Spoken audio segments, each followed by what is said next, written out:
முதல் திருமணத்தை மறைத்து இரண்டாவது திருமணம் செய்து கொண்டதோடு மனைவியின் தோழிகளுக்கு ஆபாச புகைப்படங்களை அனுப்பி படுக்கை அறைக்கு அழைத்த காம கொடூரன்தான் இவன். மதுரை அவனியாபுரம் MMC காலனி பகுதியைச் சேர்ந்தவன் சுதாகர். நாகர்கோவிலில் நுகர்வோர் வாணிப கழகத்தில் மேற்பார்வையாளராக பணியாற்றி வரும் இவன் கடந்த 2012ஆம் ஆண்டு மதுரை காதக்கிணறு பகுதியைச் சேர்ந்த பெண்ணை காதலித்து திருமணம் செய்து கொண்டான். இவர்களுக்கு 10 மற்றும் 4 வயதில் 2 பெண் பிள்ளைகள் உள்ளனர். காதல் கணவன் முத்தாய் 2 பிள்ளைகள் என குடும்ப வாழ்க்கை மகிழ்ச்சியாக சென்று கொண்டிருக்க அதன் பின்னர்தான் தனது சுயரூபத்தை காட்ட தொடங்கியுள்ளான் சுதாகர். பேசினாலே சண்டை, கேள்வி கேட்டாலே அடிப்பது என மிருகமாய் மாறி நாள்தோறும் சித்திரவதை செய்து வந்துள்ளான் சுதாகர்.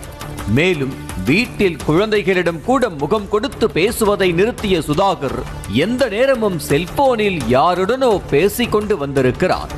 இப்படி கணவரின் இம்சைகள் நாளுக்கு நாள் அதிகரித்துக் கொண்டே செல்ல ஒரு நாள் வீட்டில் பழைய பொருட்களை சுத்தம் செய்த போதுதான் மனைவிக்கு பேரதிர்ச்சி காத்திருந்தது. சுதாகருக்கு கடந்த 2010ஆம் ஆண்டே கிறிஸ்தவ பெண் ஒருவருடன் திருமணம் நடைபெற்றதும் அவர்களின் விவாகரத்து வழக்கு நீதிமன்றத்தில் நிலுவையில் இருக்கும் போதே தன்னை ஏமாற்றி இரண்டாவதாக திருமணம் செய்து கொண்டதும் தெரிந்தது.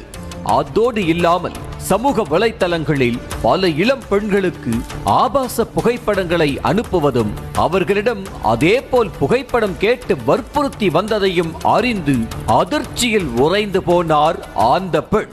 அந்த டைமில் தான் நிறையா பொண்ணுங்க கிட்ட நிறையா செக்ஸ் டார்ச்சர் பண்ணி அப்யூஸ் பண்ணி அந்த பொண்ணுங்க கிட்டலாம் நியூடான ஃபோட்டோஸ் வாங்குறது, இவரோட நியூட் ஃபோட்டோ ஷேர் பண்ணி நிறைய இல்லீகல் விஷயம் பண்ணியிருப்பாரு.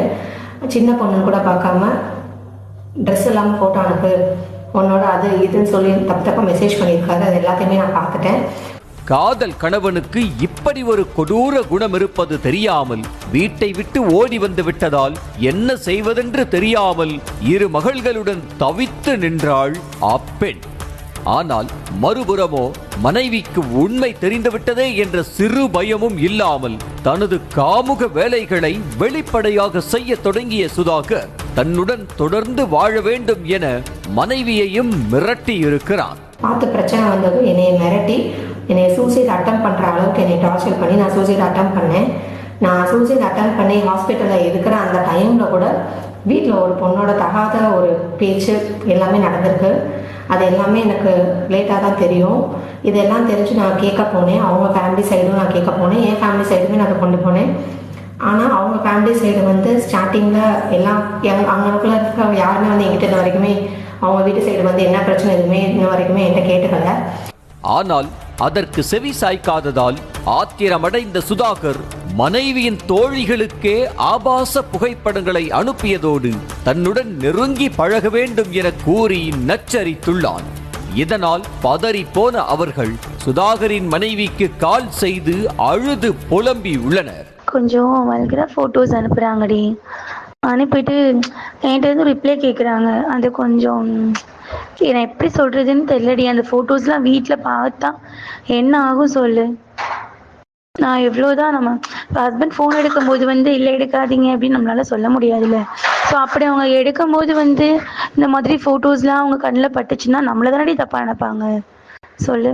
இதில் நம்ம என்ன வேற கம்பல் பண்ணுறாங்க திருப்பி அனுப்பு அப்படி இப்படின்னு.